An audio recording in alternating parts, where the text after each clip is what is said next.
देवा पुढे फक्त टाळ फुटत बसणं ही अपेक्षा नाही. म्हणून भागवताचा संदेश आहे, कर्मेव गुरुरीश्वरः, कर्मामध्ये ईश्वर पाहिला.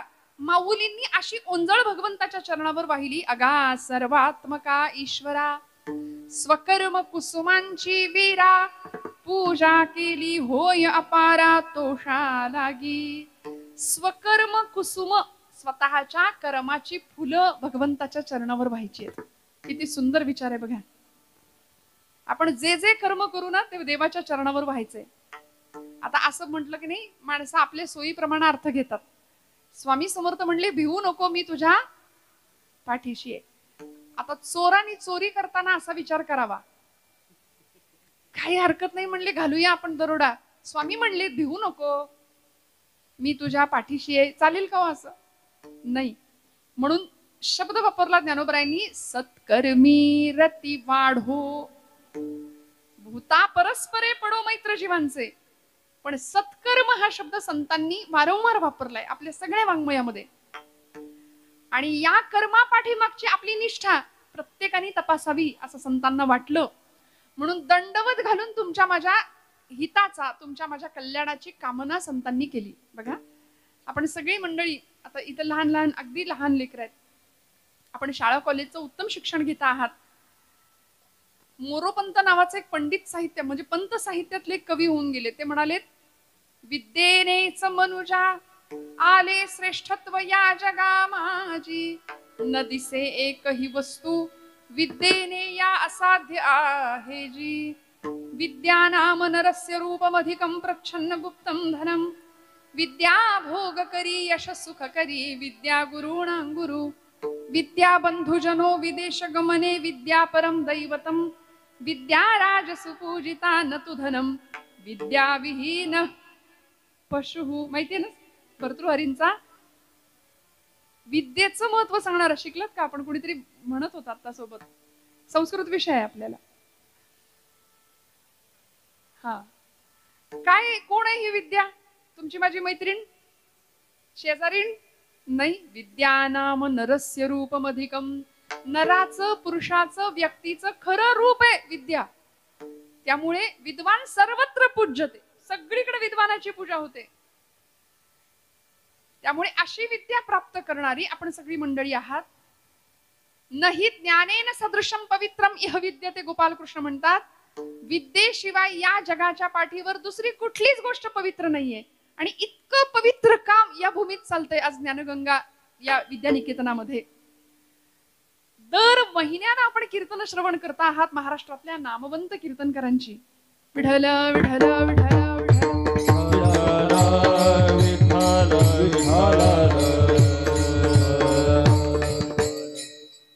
दर महिन्याला महाराष्ट्रातले अनेक प्रथितयश नामवंत विद्यावाचस्पती असलेले अनेक कीर्तनकार आपण इथं त्यांना पाहताय. श्रोते हो, खरंच भाग्य आहे आपलं. का माहितीये का? काय यांचा आधार घ्यायचा, काय या संतांच्या वाटेवर यायचं, काय या मुठींचा आधार घ्यायचा? कारण आपल्या मुठी लहान आहेत म्हणाले. एक लहान मुलगा होता, आई बरोबर शाळेत निघाला.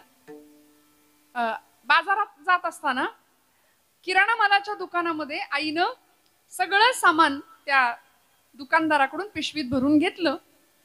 आणि तो लहान मुलगा होता, अगदी दुसरी तिसरीतला, तो आई बरोबर शाळा सुटल्याबरोबर आई बरोबर आता घरी निघाला होता. दुकानदारांनी त्या पोराकडे बघितलं आणि त्या मुलाला सांगितलं, बाबा तुला चॉकलेट पाहिजे का? तो म्हणला, नको काका मला. आता मी पाहिजे का विचारतोय आणि तो नको म्हणतोय म्हटल्यानंतर बाळ किती हुशार आहे. हा, मग ते काका त्याच्यावर खुश झाले आणि म्हणाले, अरे घे घे, तुझ्या हाताने घे, तुझ्या हाताने घे, तुझ्या हातात तुझ्या मुठीत मावतील तेवढी चॉकलेट घे तू. तिथं अशा बरण्या ठेवल्या होत्या समोर. तो मुलगा तुमच्यासारखा होता हुशार. तो म्हणला, नको मला काका चॉकलेट, डॉक्टर सांगतात चॉकलेट खायचं नाही, नको मला चॉकलेट नको. म्हणाले, अरे ऐक माझं, किती गुणी बाळ आहे रे, तुला धर म्हणतोय आणि तू घेईनास. तो मुलगा हुशार होता. तो म्हणला, काका तुम्हाला द्यायचंच आहे ना चॉकलेट, मला एक काम करा ना, तुमच्या हाताने द्या, तुमच्या हाताने द्या. त्या दुकानदारांनी बरडीचं झाकण उघडलं आणि स्वतःच्या दोन्ही मुठी भरून त्या पोराच्या हातामध्ये चॉकलेट दिले. त्यांनी स्वतःच्या शर्टच्या खिशामध्ये, पॅन्टच्या खिशामध्ये सगळे चॉकलेट भरून घेतले आणि निघाला. आई म्हणली, कार्ट्या, तुला ते काका म्हणत होते तुझ्या हाताने चॉकलेट घे, तू का नाही घेतले? तो म्हणला, आई, माझी मूठ मोठी का दुकानदाराची मूठ मोठी? विठ्ठल विठ्ठल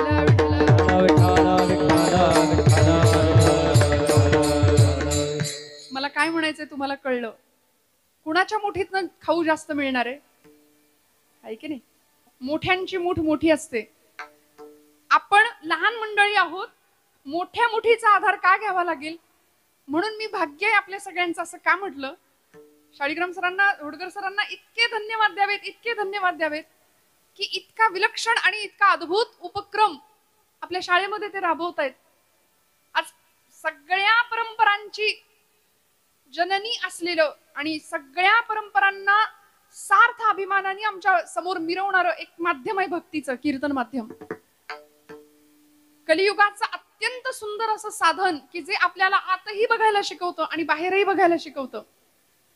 त्यामुळे सध्या आम्ही सगळे बहिर्केंद्री झालो ना, म्हणून आमच्या मुठी लहान आहेत, आम्हाला मोठ्यांच्या मुठीचा आधार घ्यावा लागेल. आम्हाला उत्तम खाऊ खायचंय. स्वातंत्र्यवीर विनायक दामोदर सावरकर म्हणले, जे जे उत्तम उदात्त उन्नत महन मधुर ते. मग हे सगळं जर आम्हाला स्वीकारायचं असेल तर संतांच्या मुठी लागतील, महापुरुषांच्या मुठी लागतील आणि त्यांच्या मार्गाने जर आपण गेलो तर आम्ही आमच्या जीवनाच्या उत्तम ध्येयापर्यंत पोहोचल्याशिवाय राहणार नाही. म्हणून जगद्गुरु संत श्रेष्ठ तुकोबरायांच्या या अभंगाचं 3च चरणांचा अभंग आहे. या अभंगाचं प्रयोजन आहे की जे तुकोबराय आम्हाला भक्ती करत असताना त्या भक्तीमध्ये नेमकं काय काय असलं पाहिजे, भक्त्याची अंतर्लक्षणं नेमकी काय आहेत, भक्ताची बाह्य लक्षणं नेमकी काय आहेत, हे सांगत असताना अत्यंत सुंदर शब्दांनी अभंगाची सुरुवात करतात. अभंगाच्या प्रथम चरणापासून. निष्ठावंत भाव भक्ताचा स्वधर्म, निष्ठावंत भाव भक्ताचा स्वधर्म, निष्ठावंत भाव भक्ताचा स्वधर्म, निष्ठावंत भाव भक्ताचा स्वधर्म, निष्ठावंत भाव भक्ताचा स्वधर्म, निष्ठावंत भाव भक्ताचा स्वधर्म, निष्ठावंत भाव भक्ताचा स्वधर्म, निष्ठावंत भाव भक्ताचा स्वधर्म.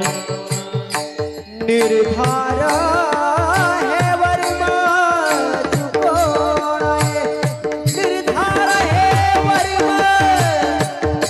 चुकोणे, निष्कामनी चल विठ्ठल विश्वास, निष्कामनी चल विठ्ठल विश्वास, निर्धार हे वर्म चुकू नये, निर्धार हे वर्म चुकू नये, निष्कामनी चल विठ्ठल विश्वास, निष्कामनी चल विठ्ठली विश्वास. निष्ठावंत भाव भक्ताचा स्वधर्म, निष्ठावंत भाव भक्ताचा स्वधर्म, निर्धार हे वर्म चुको नये, निर्धार हे वर्म चुको नये.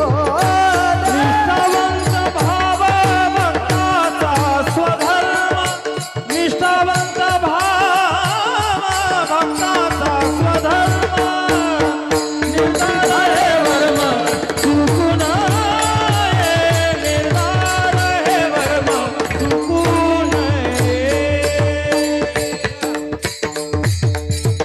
क्या बात. निष्ठावंत भाव भक्तांचा स्वधर्म, निर्धार हे वर्म चुको नये. शब्द वापरला निष्ठा, भाव, भक्ताचा स्वधर्म आणि निर्धार हे वर्म चुको नये. मी म्हटलं मग अशी अभंग जाताना पाठच करून जा. एक एक शब्द इतक्या ताकदीचा आहे, एकेका अक्षरात आहे माझा रमाकांत तुकोबराय म्हणतात. महाराज एवढ्या प्रचंड अभंग संख्येने आम्हाला गाथा देतात. आणि एवढं सगळं करून काय म्हणले माहितीये? तुका म्हणे मज बोलवितो देव, अर्थ भाव गुह्य तोची जाणे. सगळं माझ्याकडून देवानी करून घेतलं म्हणाले, मी नाही केलं. आपण जरा जरी काही केलं तरी मी केलं म्हणून लगेच आपल्या स्वतःकडे श्रेय घेतो की नाही. देव आम्हाला एरवी नाही आठवत, आम्हाला देव अवघड पेपर दिवशी आठवतो. गणित इंग्रजीचा पेपर म्हणजे मी माझं सांगते, राहू दे तुमचं नाही सांगत, की आपोआप मारुतीच्या देवळाकडे पावलं जायची, आज वाचव बाबा, नाही का. देव आम्हाला संकटात आठवतो, एरवी नाही आठवत. पण संतांनी क्षणाक्षणाला त्याचं स्मरण केलं, क्षणाक्षणाला. प्रचंड निष्ठा भगवंताविषयी. आणि निष्ठा या शब्दाचा अर्थ आहे खर तर श्रद्धा असा जर आपण घेतला तर आचार्य जगद्गुरु शंकराचार्यांनी श्रद्धेची व्याख्या सांगितली, शास्त्रेषु गुरुवाक्येषु अतीव विश्वासः सा श्रद्धा म्हणाले. कशाला श्रद्धा म्हटलं? शास्त्रेषु शास्त्र प्रमाणावर वचनावर, गुरुवाक्येषु स्वतःच्या गुरूंच्या वचनांवरती. आता गुरुनिष्ठा राहिली नाही, गुरूंवर विश्वास राहिला नाही. शास्त्रेषु गुरुवाक्येषु अतीव विश्वासः सा श्रद्धा. श्रद्धेची व्याख्या सांगितली. परत सांगते, श्रद्धा नावाची आपल्यापैकी असलेली कुणी मुलगी नाही. श्रद्धा कशाला म्हणायचं? अंतःकरणामध्ये असलेली अशी भावना आहे की विश्वासाची भावना आहे. आपली श्रद्धा असावी कुणावर? भगवंतावर. आपली श्रद्धा असावी कुणावर? माता पित्यांवर. आपली श्रद्धा असावी कुणावर? आपल्या आचार्यांवर, आपल्या गुरुजनांवरती. मग तिथे असलेला पूर्ण विश्वास तिला श्रद्धा म्हटलंय. आणि तुकोबरायांनी शब्द वापरलाय निष्ठा. श्रद्धेची अजून एक वरची पातळी आहे, ती म्हणजे निष्ठा आहे. आता आपल्यापैकी बरीच मंडळी मेडिकलचं शिक्षण घेत आहेत. शैक्षणिक, वैद्यकीय आणि औद्योगिक असं सगळं शिक्षण इथं या सगळ्या या निकेतनामध्ये मिळतंय आपल्याला. भावी डॉक्टर आहात आपण सगळी मंडळी, बरोबर ना? मग डॉक्टरवर आमचा फार विश्वास असतो की नाही? आम्ही जर आजारी पडलो तर कधी न आठवणारा तो डॉक्टर नावाचा देव आपल्याला आठवतो. आपण डॉक्टरांकडे जातो, डॉक्टर लिहून देतात प्रिस्क्रिप्शन, ते घेऊन आपण लगेच मेडिकल मध्ये जातो. आपल्याला बऱ्याच जणांना ते अक्षर नाही कळत खरं, पण तरी पण आपण मेडिकल मध्ये जातो, त्यांना ते कागद दाखवतो, लगेच त्या गोळ्या घेतो आणि आपल्या घरी येऊन देवापुढे ठेवतो. हळदी कुंकू आपलं रोज व्हायचं त्या गोळ्या औषधांना, बरोबर ना? असं करतो का आपण? नाही करत. आपण ती गोळ्या औषधं, जेवढा कोर्स आपल्याला डॉक्टरांनी सांगितलाय तो सगळा कोर्स आपण घेतो. 4 दिवस, 5 दिवस, 8 दिवस, जे काही असेल ते. ती सगळी औषधं गोळ्या आपल्याला घ्यायची असतात का? आपला डॉक्टरवर विश्वास आहे. आपला डॉक्टरवर विश्वास आहे. मला फरक पडला पाहिजे, मला गुण आला पाहिजे. एखादा अंतराळवीर असतो, तो अंतराळात जातो. सुनीता विल्यम्स, कल्पना चावला सारख्या अंतराळवीर, वीरांगना अंतराळात जातात आणि तिथून सॅटेलाइट्सद्वारे सगळी चित्र आपल्याला उपग्रहांच्या माध्यमातून पाठवली जातात. आणि आम्ही ते चित्र पाहतो. मंगळावर अमुक अमुक आहे, चंद्रावर अमुक अमुक आहे, हे आम्हाला खाली बसून कळतं. आम्ही त्यावर काय ठेवतो? जागेत ना आपण त्याच्यावर विश्वास ठेवतो. आपण असं म्हणतो का मी कुठं बघितलंय जाऊन? आपण त्याच्यावर विश्वास ठेवतो. अरे खरंच हे असलं पाहिजे. एखाद्यानी विषाची बाटली आपल्या समोर धरली आणि सांगितलं हे विष आहे बरं का, विष, हे प्यायल्यावर माणूस मरतो, असं जर म्हटलं तर आपण म्हणू हो असेल असेल बाबा. आपण असं म्हणतो का? मी कुठं बघितलंय, पिऊन बघू बरं, 2 थेंब मी पिऊन बघतो. नाही, आपण विषावर सुद्धा विश्वास ठेवतो. माझा मुद्दा नीट ऐका. आपण डॉक्टरवर विश्वास ठेवतो, आपण एखाद्या शास्त्रज्ञावर विश्वास ठेवतो. कितीतरी शास्त्रज्ञांनी शोध लावता लावता लावता सुरुवातीला असं कळलं मोठी आकाशगंगा गॅलेक्सी आहे. त्यानंतर असं कळत गेलं एक नाही अशा अनंत आकाशगंगा आहेत या ब्रह्मांडामध्ये. इन्फिनिट शब्द वापरला, अनंत आकाशगंगा आहेत. आणि आम्ही ज्याच्या सत्तेने हा सगळा व्यवहार चालू आहे त्या एका शक्तीला आमची संत परंपरा काय म्हणते माहितीये? अनंत कोटी ब्रह्मांड नायक. अनंत आकाशगंगा या ब्रह्मांडामध्ये आहेत हे शास्त्रज्ञ आम्हाला सांगतात. पण त्या अनंताचा सुद्धा ब्रह्मांडाचा नायक असलेला जो आहे ना, ती चैतन्य रूपी शक्ती, जिला तुकोबा विठ्ठल म्हणतात, कुणी कृष्ण म्हणतं, कुणी राम म्हणतं, कुणी गणपती बाप्पा म्हणतं, कुणी महाकाली म्हणतं. पण ती चैतन्यमयी शक्ती, तिच्यावर नेमका आमचा विश्वास नाही. आमचा सगळीकडे विश्वास आहे, आमचा संतांवर विश्वास नाही. म्हणून तुम्हा सगळ्यांचं का कौतुक, आपण दर महिन्याला संत विचार ऐकताय मुलांना. खरंच खूप मोठं भाग्य आहे. आणि आपल्यापैकी उगीच जबरदस्तीने कोणी बसत असेल तर आजपासून खरंच ठरवा की हे माझ्या हिताचं आहे, हे माझ्या कल्याणाचं आहे.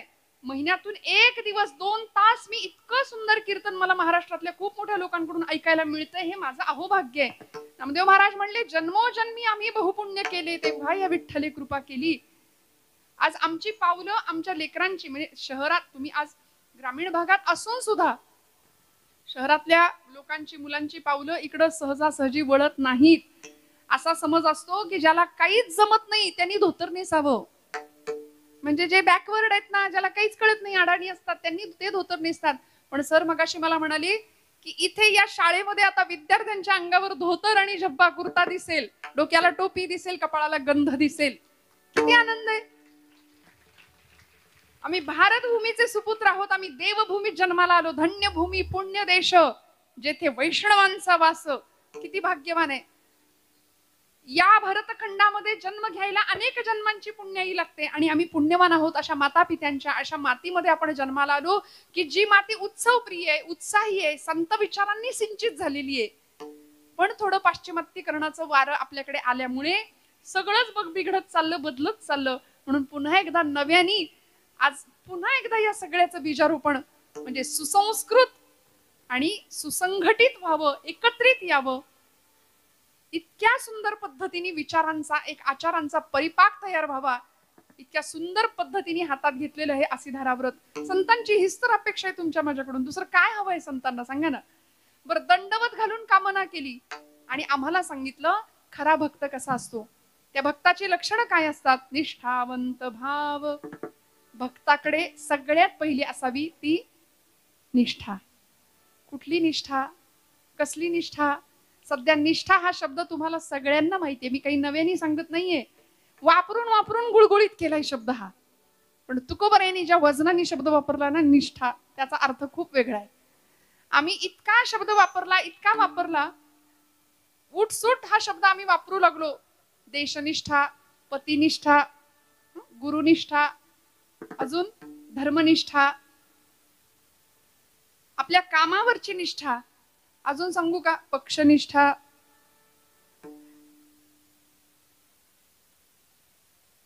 आज मी तुम्हाला अमुक अमुक पक्षाबद्दल सांगेन असं सगळं म्हणणं व्यक्त करणारी अनेक मंडळी असतात. या पक्षासारखा पक्ष, पण तुमचा कितवा पक्ष असं म्हणावं लागतं, असं विचारावं लागतं पक्षनिष्ठेविषयी बोलणाऱ्या माणसालाच. निष्ठा शब्द वापरून गुळगुळीत केला. पण तुकोबरायांची निष्ठा काय होती माहितीये. वाटेल ते झालं तरी चालेल. देह जावो अथवा राहो, पांडुरंगी दृढ भावो, पांडुरंगी दृढ भावो, पांडुरंगी दृढ भावो. देह जावो अथवा राहो, पांडुरंगी दृढ भाव, पांडुरंगी दृढ भाव, पांडुरंगी दृढ भाव. नामदेव महाराज म्हणले देह जावो अथवा राहो, पांडुरंगी दृढ भावो. देह गेला तरी चालेल. देहापेक्षा देव महत्वाचा वाटला. देहापेक्षा आज देवाला मानणारी माणसं थोडी कमी आहेत. बाबा महाराज सातारकर म्हणायचे तुम्ही देवाला माना किंवा मानू नका, त्यांनी तुम्हाला मानले एवढं तरी माना. देवाला मानत नाही आपण. देवाला माना किंवा मानू नका, पण त्यांनी तुम्हाला मानले एवढं तरी माना. कारण ज्या दिवशी तो तुम्हाला मानणार नाही त्या दिवशी तुमच्या घरासमोर गर्दी जमेल. माणसं म्हणतील उचला आता झालं यांचं काम. मग 4 जण लागतात, खांद्यावर न्यावं लागतं नाही का. म्हणून आहेत तोपर्यंत आपल्या आतमध्ये असलेली एक प्राणशक्ती आहे, चैतन्य शक्ती आहे. तिला डॉक्टरी भाषेमध्ये जठराग्नी म्हटलंय. आणि भगवान गोपाल कृष्ण काय म्हणतात माहितीये का. अहम वैश्वानरो भूत्वाम प्राणिनां देहमाश्रिताः. जेवायला बसलात की पहिली अन्नाची आहुती जाते कुठं, त्या अग्नीला. आतमध्ये अग्नी आहे की नाही सांगा डॉक्टर मंडळी, आहे की नाही अग्नी आतमध्ये. मग आतमध्ये अग्नी आहे, तो प्रज्वलित आहे, तो पेटलेला आहे, म्हणून आपल्याला भूक लागते. आणि आपल्याकडे परंपरेने एक श्लोक म्हणायला शिकवलाय. भोजन करताना आपल्याकडे श्लोक म्हणायची पद्धत आहे. तुम्ही म्हणता का सगळे. कुठला म्हणता. वदनी कवळ घेता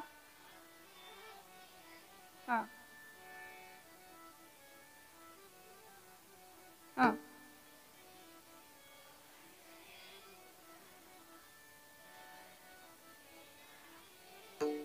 वा, रघुवीर समर्थ. बरोबर. आता इथं काही आपल्या सुरुवात नाही करायची, काही वाढलेलं नाहीये. तुम्ही छान श्लोक म्हटला. वदनी कमळ घेता नाम घ्या श्रीहरीचे सहज हवन. हवन शब्द वापरला की नाही? मग हवन कुठे करतो आपण? यज्ञात करतो. हवन यज्ञात केलं जातं. परिणाम काय होतो? हे यज्ञ कर्मच आहे. आपण जेवतो, आपल्याला भूक लागते, आतला अग्नी प्रदीप्त होतो, प्रज्वलित होतो, म्हणजे आपण ती अन्नाची आहुती पोटात घेतो, त्या यज्ञात टाकतो जठराग्नीमध्ये. कुठपर्यंत ही वरची आहुती आहे? जोपर्यंत आतला अग्नी पेटलेला आहे. एकदा का आतला अग्नी थंड झाला की मग बाहेरचा अग्नी असतो. लोक म्हणतात उचला. मग बाहेरून अग्नी लावण्याच्या आधी आपण आतला अग्नी समजून घेतला पाहिजे, नेमका काय आहे, कोण आहे ते चैतन्य शक्ती. त्या चैतन्य शक्तीचा अत्यंत निष्ठेने माऊलींना सुद्धा लळा लागला होता. आणि माऊली त्या चैतन्याला आवाज देतात, माझ्या जीवाचा तू जीव आहेस. जीवीची या जीवा प्रेमा भावाची या भावा, जीवीची या जीवा प्रेमा भावाची या भावा, जीवीच्या या जीवा प्रेमा भावाची या भावा, जीवीची या जीवा प्रेमा भावाची या भावा. तुझा वासुनी केशवा, तुझा वासुनी केशवा, अनुनावडे जीवे अनुसरणी अजूनी कानये, जीवे अनुसरणी अजूनी कानये. तुझं वाचनी केशवा, तुझं वाचनी केशवा, अनुनावले जीवे अनुसरणे अजूनी कानये, जीवे अनुसरणे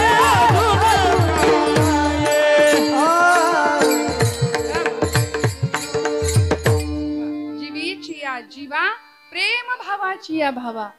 आतमधला जो जीवातला जीव आहे ना, कोण असतो? मग तो म्हणाले मी आहे.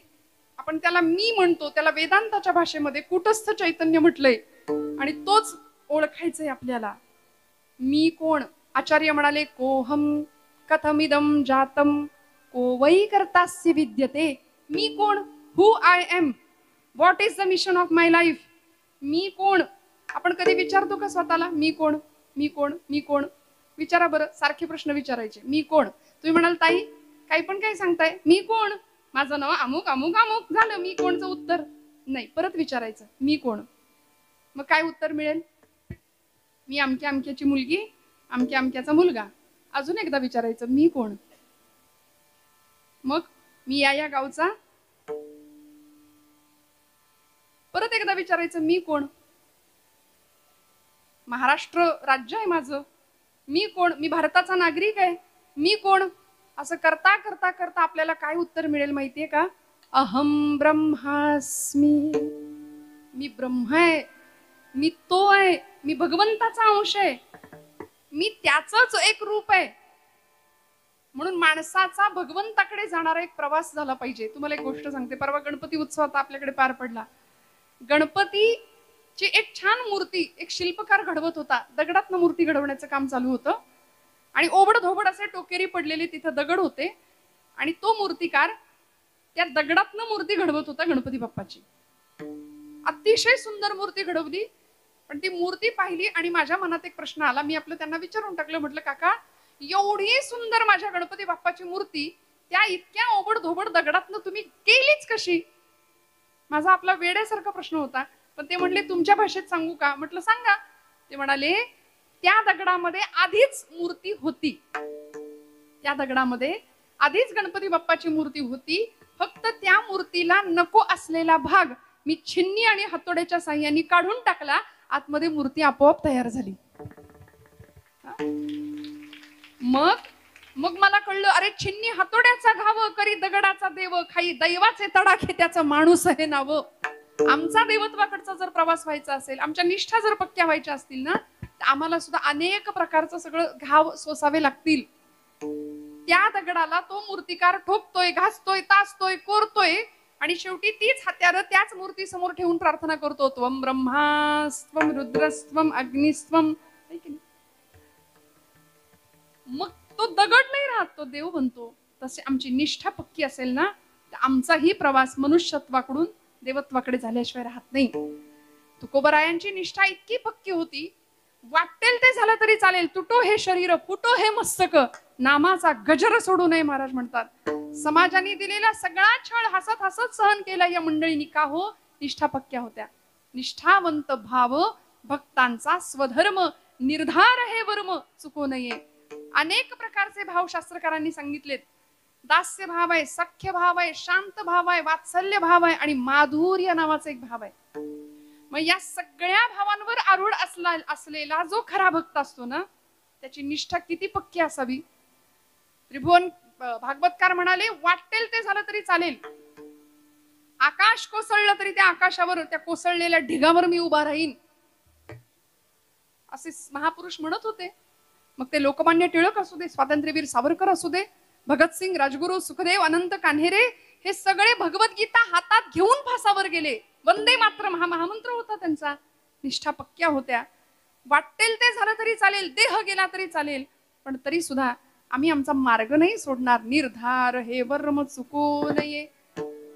आणि मग हे सगळं असताना भक्ताकडे अजून कुठल्या गुणांचा उहापोह किंवा समावेश असला पाहिजे, तुकोबराय अभंगाच्या दुसऱ्या चरणात सांगतात. निष्काम निश्चळ विठ्ठल विश्वास, निष्काम निश्चळ विठ्ठल विश्वास, निष्काम निश्चळ विठ्ठल विश्वास, निष्काम निश्चळ विठ्ठल विश्वास, निष्काम निश्चळ विठ्ठल विश्वास, निष्काम निश्चळ विठ्ठल विश्वास, निष्काम निश्चळ विठ्ठल विश्वास, निष्काम निश्चळ विठ्ठल विश्वास. पाहून ये वास आणि कांची, पाहून ये वास आणि कांची, आणि कांची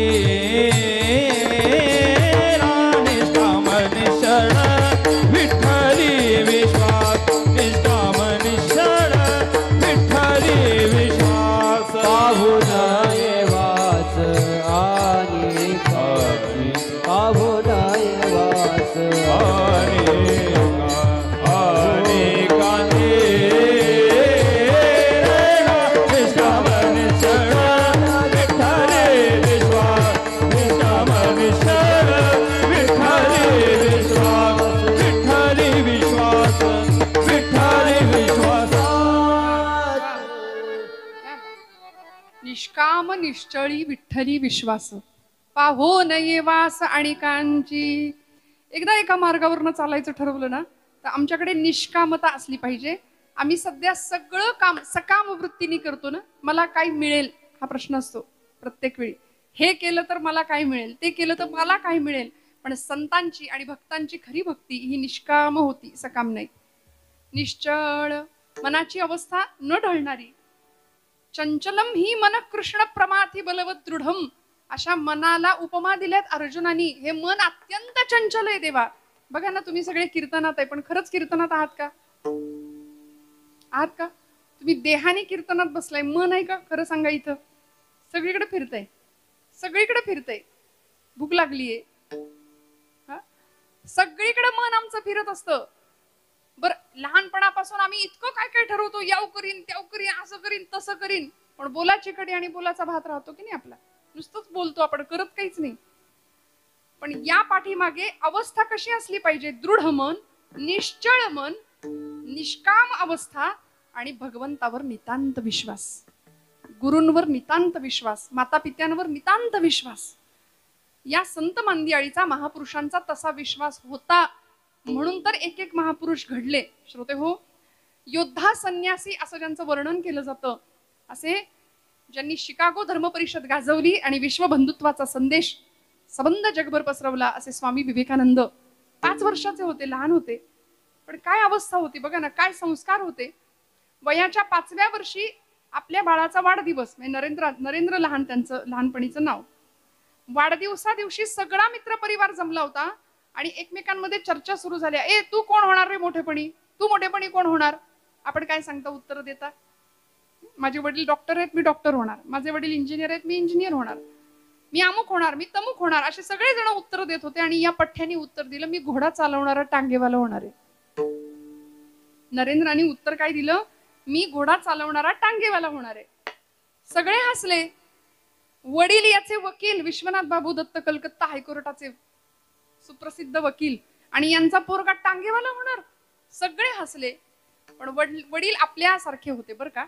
म्हणजे काही वडील असे असतात, त्याला कानफटात लावली असती लगेच की तुझा बाप वकील आणि तू टांगेवाला होणार.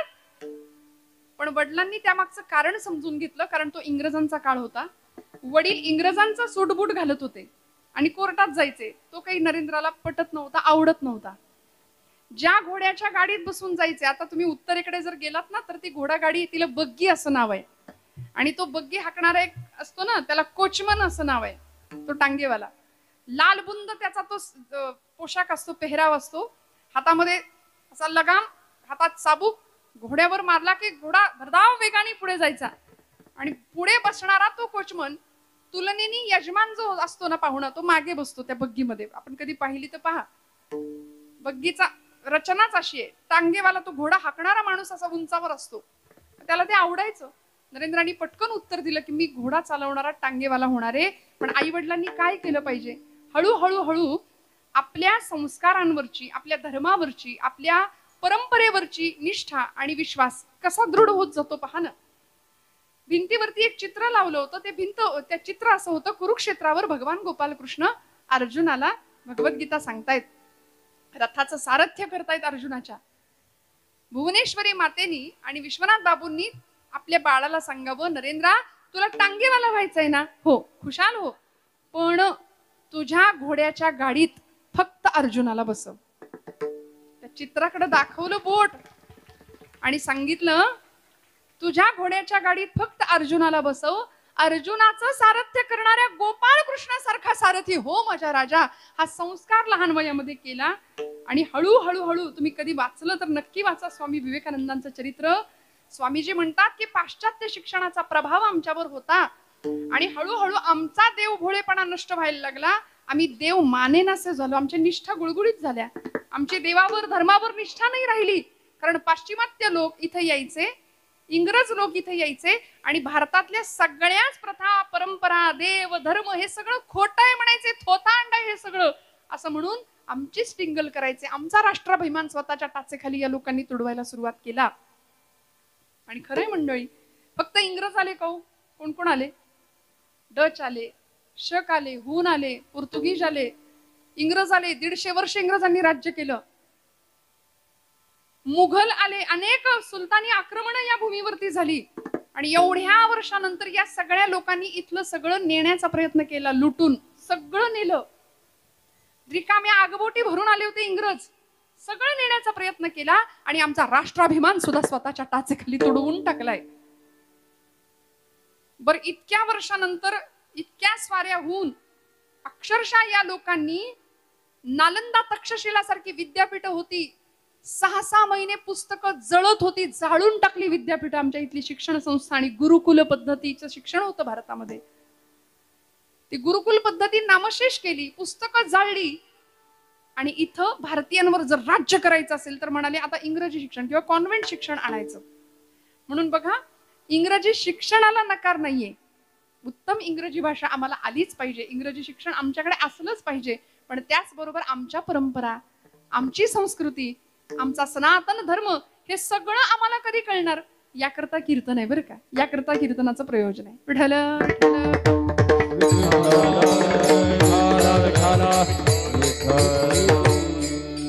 गंमत सांगू का तुम्हाला? बघा, मी सांगितलं तुम्हाला, एवढ्या वर्षात हजारो स्वाऱ्या झाल्या, हजारो आक्रमणं झाली. अनेकांनी आमच्यावर सत्ता स्थापन करण्याचा प्रयत्न केला, सगळं जिंकून नेण्याचा प्रयत्न केला, पण नाही जिंकता आलं, नाही जिंकता आलं. सगळं नेलं असेल, पण खरं सांगू, भारतीय भूमीतली कुटुंब व्यवस्था आणि भारतीय भूमीचा संस्कार त्यांना नाही नेता आला, नाही नेता आला. मग एवढ्या वर्षानंतर सुद्धा आम्ही काय म्हणतो? जो जीता वही. हा बघा, पटकन आलं की नाही तुमच्या तोंडात नाव? जो जीता वही सिकंदर. एवढ्या वर्षानंतर आम्ही त्यांचेच पोवाडे गातोय. मी असं काही म्हणायला सांगितलं होतं तुम्हाला सिकंदर म्हणा वगैरे, पण आमच्या रक्तात इतकं ते नाव भिनून गेलंय ना की आम्ही पटकन बोलून जातो, जो जिता वही सिकंदर. आजपासून म्हणी बदला. जो जिते वही छत्रपती शिवाजी महाराज, जो जिते वही छत्रपती संभाजी महाराज, जो जीता वही महाराणा प्रताप, जो जीते वही राजा विक्रमादित्य, जो जीते वही पृथ्वीराज चौहान, जो जीते वही झाशी की राणी. कितीतरी नावं आपल्याला घेता येतात. आपण या सगळ्यांना विसरतो आणि नको त्यांची नावं घेतो की नाही. या लोकांचा उद्दिष्टच हे होतं. लॉर्ड मेकॉले नावाचा शिक्षण तज्ञ होता. त्यांनी आपली शिक्षण व्यवस्था बदलली, आपला अभ्यासक्रम बदलला आणि इथे सगळे त्यांचे सिद्धांत येऊन आमच्या अभ्यासक्रमात समाविष्ट झाले. मी अभ्यास करू नका असं म्हणत नाही. तुम्ही म्हणाल ताई आता आमच्या पुस्तकात जे आहे ते आम्ही वाचायचं नाही का? जरूर वाचा, मार्क उत्तम मिळवा, माझं काही म्हणणं नाही. पण खरं सांगू, डार्विनचा उत्क्रांतीवादाचा एक सिद्धांत आहे. काय सांगतो आपल्याला? माणसाची उत्क्रांती कशी झाली? द्या ना उत्तर मोठ्याने. माणूस कसा तयार झाला? माकडापासून. हा, माकडासारखा आम्ही वागतो कधी कधी, पण आम्ही माकडापासून झालोय असं वाटतंय तुम्हाला? आता हा डार्विनचा उत्क्रांतीवादाचा सिद्धांत आहे. आता तुम्ही कीर्तन ऐकताना मी पुराणाचा आधार देऊन तुम्हाला सांगते. श्रीमद भागवत महापुराण नावाचा ग्रंथ आहे, जो 17 पुराणांनंतर व्यास महर्षींनी 18वं पुराण म्हणून लिहिला. त्या भागवत पुराणामध्ये या प्रश्नाचं उत्तर दिलंय, माणूस कसा तयार झाला. ब्रह्मदेवांच्या सृष्टीचं वर्णन आहे.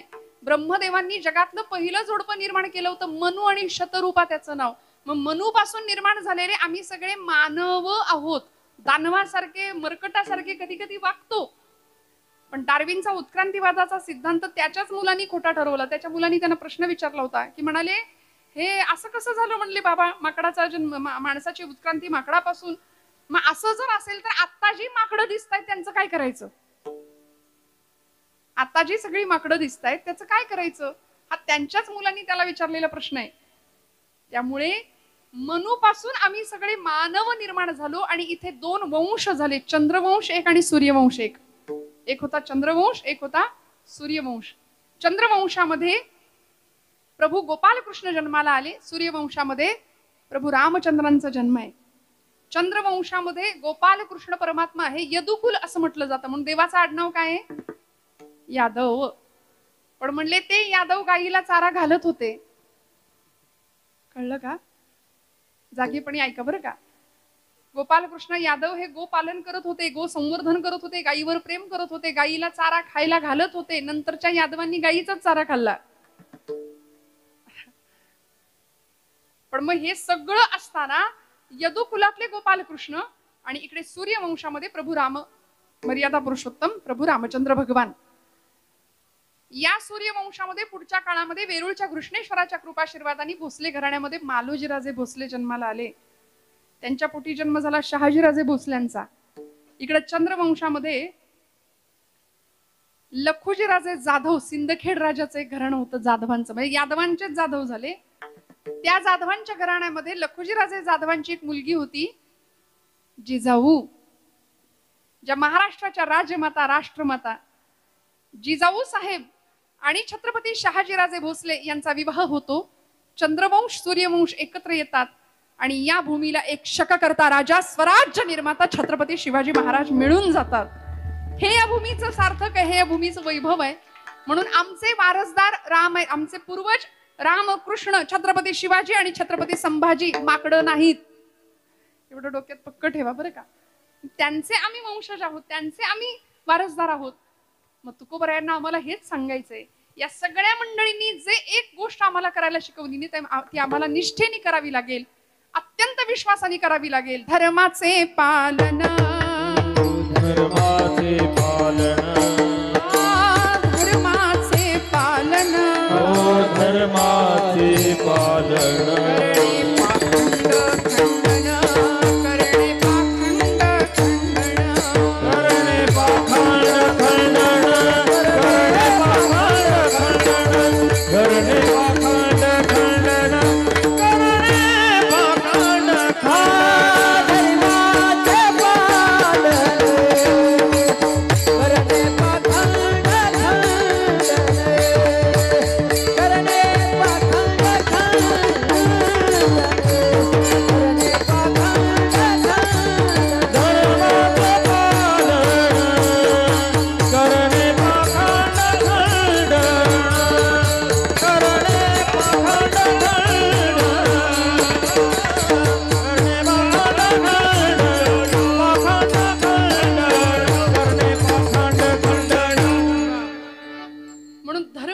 शिकवली, धर्म पालन करायला शिकवलं. भगवंतांचं कार्य आहे विनाशाय च दुष्कृताम, दुष्टांचा नाश व्हावा, धर्माची पुनर्संस्थापना व्हावी आणि समाजामध्ये नीतीचं दर्शन सगळ्यांना व्हावं. यासाठी आमचा प्रयत्न असला पाहिजे. मी स्वामीजींचं उदाहरण सांगत होते मगाशी. ज्या स्वामीजींनी अगदी लहान वयामध्ये विवेकानंदांनी पाश्चात्य शिक्षणाचा प्रभाव ज्यांच्यावर पडला आणि ते म्हणायला लागले, चरित्रात सांगतात की आम्ही नास्तिक बनायला निघालो, आम्ही देवाला मानायला तयार नाही. मग भेटेल त्याला विचारायचं, देवाला पाहिलंय का, देवाला पाहिलंय का. कुणी बैरागी संन्यासी साधू सत्पुरुष एखादा दिसला की त्याला विचारायचं, तुम्ही देव पाहिलाय का, तुम्ही देव पाहिलाय का. कुठेच उत्तर मिळत नव्हतं. आणि पहिल्यांदा आयुष्यात या प्रश्नाचं उत्तर देणारी व्यक्ती समोर भेटली गुरु स्वरूपामध्ये. कोण हो? रामकृष्ण परमहंस. रामकृष्णांच्या समोर नरेंद्र स्वामी विवेकानंद उभे आहेत. रामकृष्ण परमहंसांकडे पाहिलं आणि पहिला आपला ठेवणीतला प्रश्न विचारला, तुम्ही देवाला पाहिलंय का. रामकृष्ण परमहंस शांतपणे उत्तर दिलं, हो, तुला कसं पाहतोय तसा देवाला पाहिलाय. मग हुरळून नाही गेले, मला दाखवाल का. लगेच दुसरा प्रश्न तयार होता. म्हणाले, मला दाखवाल, मला दाखवाल. रामकृष्ण परमहंस म्हणाले, हो, मला जसा पाहतोयस ना तसा तुला देवाला दाखवेन. मग कलकत्त्याला बोलावून घेतलं दक्षिणेश्वराला आणि मग तिथे प्राथमिक अवस्थेपासून सगळी तयारी करून घेतली. ध्यानधारणा, योग, प्राणायाम या सगळ्या सिद्धी प्राप्त झाल्या. तेव्हा निर्विकल्प समाधीचा अनुभव दिला आणि मग देव दिसला. हा अनुभव विवेकानंदांनी घेतला.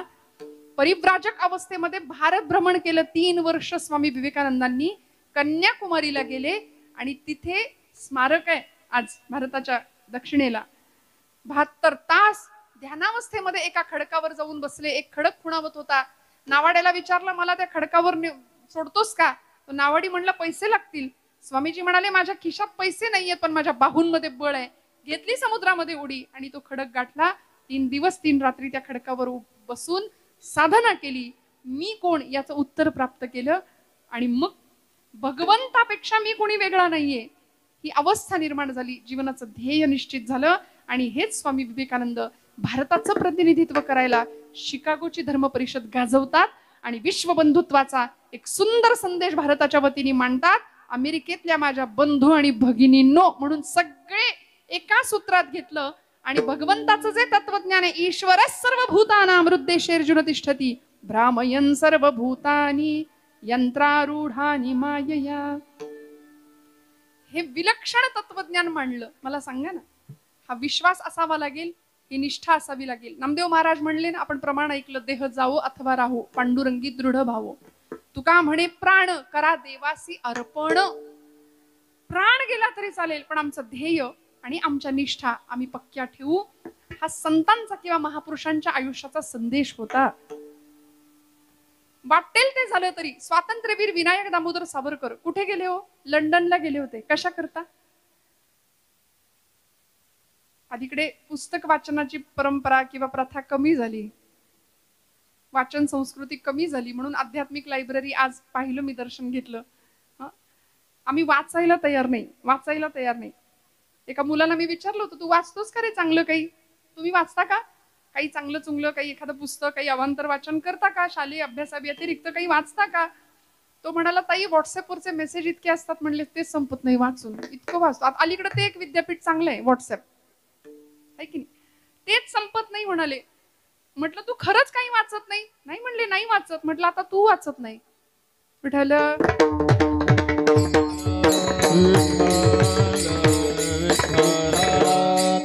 वाचाल तर वाचाल, म्हणे की नाही, चांगलं वाचलं पाहिजे. श्यामची आई पुस्तकाचं कव्हर सुद्धा आता दुर्मिळ झाले बघायला मिळणं. घराघरात हे पुस्तक असावं.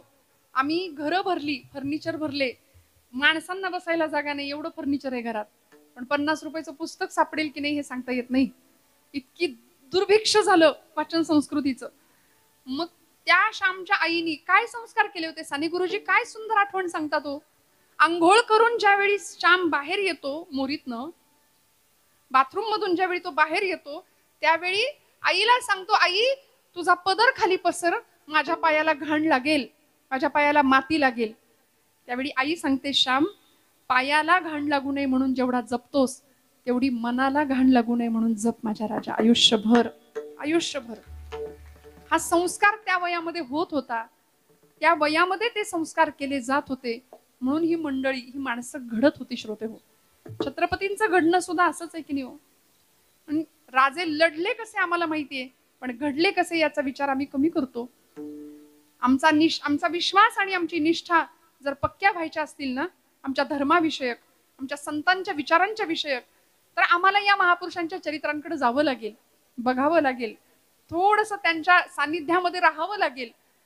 तुकोबा नाहीये तिथं, पण गाथेच्या रूपाने महाराजच आम्हाला मार्गदर्शन करतायत. ज्ञानोबा माऊली नाहीये तिथं, पण लेकरू होऊन जाऊया आईच्या मांडीवर जातो तसं ज्ञानोबराय आम्हाला समजावून सांगतील आमच्या जीवनाचं सगळं गमक, सगळं गमक. हे देवभक्तीच्या बाबतीत झालं. देशभक्तीच्या बाबतीमध्ये स्वातंत्र्यवीरांचं उदाहरण सांगत होते. लंडनला गेले शस्त्रास्त्र निर्मितीचा उद्योग करायला. लोकमान्य टिळकांनी स्कॉलरशिप मिळवून दिली होती सावरकरांना. काळजी करू नका म्हणाले, मी जातो. श्यामजी कृष्ण वर्मा आणि लोकमान्य टिळक या दोघांनी सावरकरांना आग्रह केला, विलायतेला जा, बॅरिस्टर होण्याच्या निमित्ताने जा. पण तिथं जाऊन शस्त्र निर्मिती केली सावरकरांनी. बोटींच्या माध्यमातून बंदुकी आणि बॉम्ब, पिस्तूल आणि बॉम्ब पाठवलं भारतामध्ये. भारतामध्ये क्रांतिकारकांचा लढा आपल्या सगळ्यांना माहितीये. खुदिराम बोस नावाचा एक क्रांतिकारक होता, त्यांनी बंगालमध्ये बॉम्बचा पहिला धडाका केला. सगळं इंग्रज सरकार हादरलं होतं. बॉम्ब आला कुठून? भारतात. भारतात तर शस्त्र नाहीच आहे, शस्त्र निर्मितीचं ज्ञान नाही, तंत्रज्ञान नाही. अनंत कान्हेरे नावाचा एक क्रांतिकारक होता. जॅक्सन नावाच्या इंग्रजी अधिकाऱ्याची त्यांनी नाशिकच्या प्रांतामध्ये हत्या केली. आपण सगळं हे वाचता ऐकता इतिहासामध्ये आहे ना की नाही? आहे ना आपल्याला अभ्यासक्रमात. मग अनंत कान्हेरे नावाच्या एका 20 वर्षीय तरुणाकडे पिस्तूल येतं कुठून, हा सगळ्या भारतभूमीला प्रश्न पडतो. आणि इंग्रज सरकार हादरून जातं की भारतात पिस्तूल आलं कसं. मग खटला चालवला जातो, शोध घेतले जातात आणि सावरकरांना पकडून आणलं जातं त्या जहाजामधनं घालून भारतामध्ये. आणि जहाजातनं भारतात येत असताना त्या जहाजातून सावरकरांनी मध्य समुद्रामध्ये टाकलेली उडी ही जगप्रसिद्ध आहे, जगविख्यात आहे. काही निष्ठा होती हो. मी मरेन, मी संपेन हे कळत नव्हतं का त्यांना? कशासाठी गेले होते? बॅरिस्टर व्हायला गेले होते. स्वतःचा संसार सुखाने करता आला असता, पण या लोकांनी स्वतःच्या संसाराची चुलबुळकी फोडली आणि राष्ट्राचा प्रपंच केलाय. सावरकरांनी मध्य समुद्रामध्ये उडी घेतली. काही इंग्रजी अधिकाऱ्यांनी त्यांना पकडलं, पुन्हा जहाजात घालून भारतात आणलं. भारतामध्ये खटला चालला आणि ब्रिटिश सरकारने सावरकरांना शिक्षा फरमावली. 50 वर्ष अंदमानची काळ कोठडी. अंदमानच्या तुरुंगामध्ये 50 वर्ष राहायचं. सावरकरांना इंग्रजांनी सांगावं, इथून पुढची 50 वर्ष म्हणजे 1960 सालापर्यंत तुम्हाला काळ कोठडीत राहावं लागेल. पण सावरकर होते. त्यांनी प्रश्न विचारला इंग्रज अधिकाऱ्याला त्या कोर्टामध्ये, आर यू शुअर 1960 साली तुम्ही मला सोडणार, पण are you sure that Britishers will rule India up to 1960? 1960 सालापर्यंत तुम्ही आमच्या देशावर राज्य कराल याची खात्री आहे का तुम्हाला? याला म्हणायचं देशनिष्ठा. काय निष्ठा होत्या? प्राण सर्वस्व अर्पण करण्याची तयारी होती सावरकरांची. त्या ब्रायटनच्या समुद्र किनाऱ्यावरती पांढरी सहा द्या, पांढरी सहा.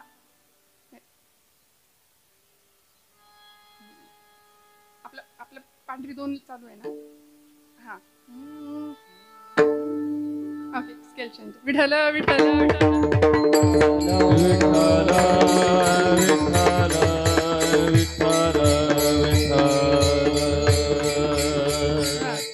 काय सांगत होते समुद्राला? ब्रायटनच्या समुद्र किनाऱ्यावरती सावरकर उभे होते. तुकोबरायांनी हेच तत्वज्ञान मांडलंय. बरं, माझी निष्ठा आणि माझा निर्धार कसा पक्का असला पाहिजे?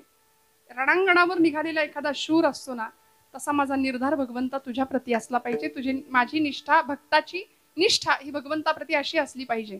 सगळं मिळणं आणि कीर्तनात हे गायला मिळणं हे माझं भाग्य आहे. या मुलांसमोर विठ्ठल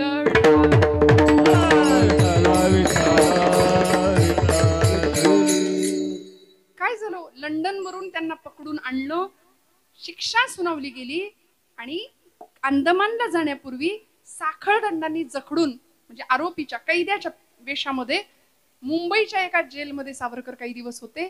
बायको भेटायला आली त्यांची. 18 वर्षाचं वय होतं पत्नीचं. माई म्हणायचे, नाव यमुना सावरकर. कधीतरी वाचा माझी जन्मठेप सावरकरांची. आपण गाथा ज्ञानेश्वरी जसं वाचणार आहे ना आता, तशी ह्या महापुरुषांची चरित्रही वाचायला घ्यावीत. राम आणि कृष्ण आम्हाला कळाले पाहिजेत. छत्रपतींना हे जिजाऊ माऊलींनी वेळोवेळी सांगितलं म्हणून अफजल खानाचा कोथळा बाहेर काढतात राजे. का?